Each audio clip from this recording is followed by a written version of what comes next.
Ketika merefleksikan kembali pandemi dan dampak turunan yang kita rasakan selama lebih kurang 2 tahun ini, saya teringat pada refleksi evaluatif Nabi Adam ketika beliau alaihissalam diturunkan dari surga. Menurut sebagian redaksi, dalam tanda kutip, diusir dari surga. Dan saya mengingat refleksi evaluatif itu karena ada kemiripan antara situasi kita di tengah pandemi ini dengan situasi yang kemudian Nabi Adam alami secara psikologis dan spiritual ketika beliau diturunkan atau dimigrasikan dari surga ke bumi.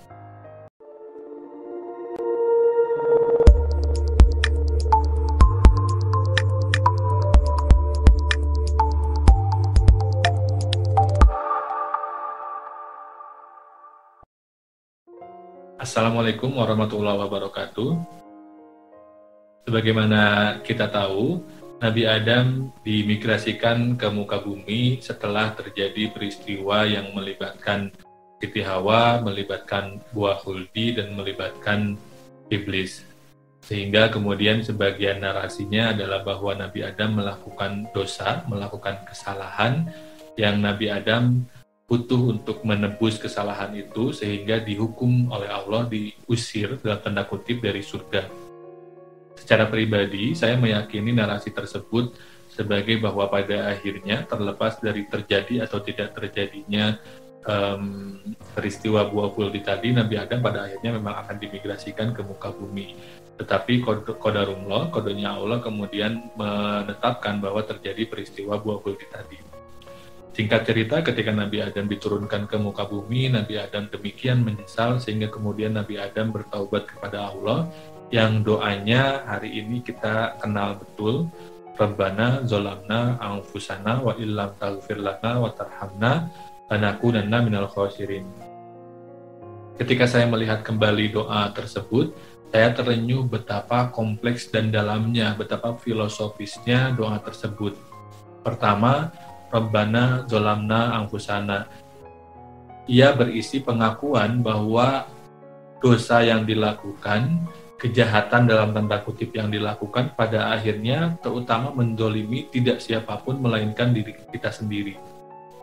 Kesalahan kita pada akhirnya merugikan terutama bagi diri kita sendiri.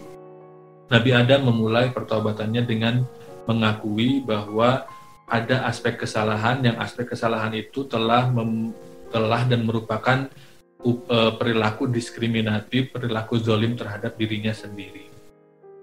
Dalam konteks pandemi, kita juga melihat bagaimana sebetulnya pandemi dan segala penanganannya yang tidak optimal, ada campur tangan ketidaktahuan dan kesalahan kita, baik mikro maupun makro. Dan kita perlu sama-sama hari ini untuk tidak menuduh orang lain, tapi untuk mengakui Rabbana zolamna anfusana.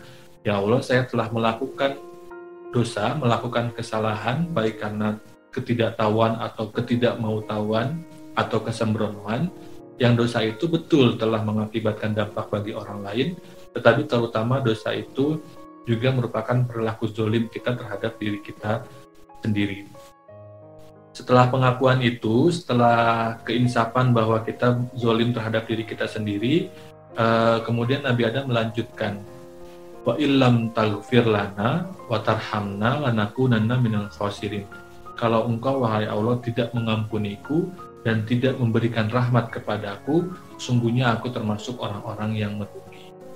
Nah, ini menarik bahwa dalam bagian akhir dari doa tersebut ada dua hal, ada ampunan dan ada rahmat. Ampunan dia berbicara pada pada ampunan terhadap dosa yang dilakukan, sedangkan rahmat dia berbicara soal kasih sayang Allah untuk menolong kita dari dampak turunan akibat dari kesalahan kita.